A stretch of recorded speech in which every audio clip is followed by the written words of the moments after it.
Boy Abunda nagsalita sa issue ni Vice Ganda at Kim Chiu. Nagbigay ng kanyang pananaw si King of Talk Boy Abunda tungkol sa naging usap-usapang issue ni na Vice Ganda at Kim Chiu matapos ang Famous Broadcast Arts Award. Sa kanyang programang Fast Talk with Boy Abunda, sinabi niyang naniniwala siyang walang intensyon si Vice Ganda na hindi banggitin ang pangalan ni Kim sa kanyang acceptance speech.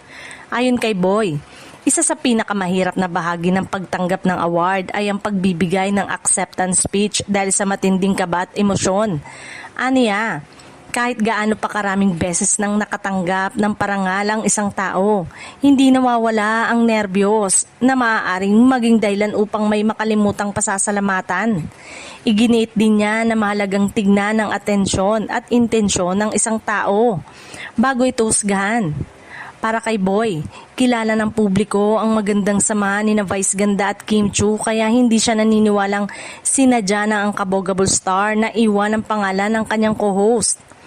Nauunawaan rin umano ni Boy ang nararamdaman ng ilang tagahanga ni Kim na nasaktan sa nangyari.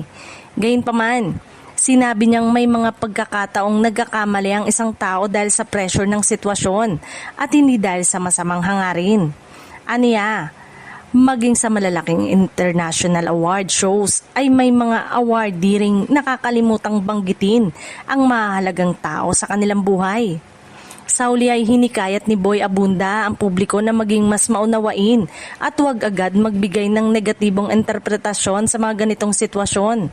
Para sa kanya, mas mahalagang pairali ng pag-unawa at isaalang-alang ang tunay na intensyon kaysa palakihin pa ang hindi sinasadyang pagkakamali.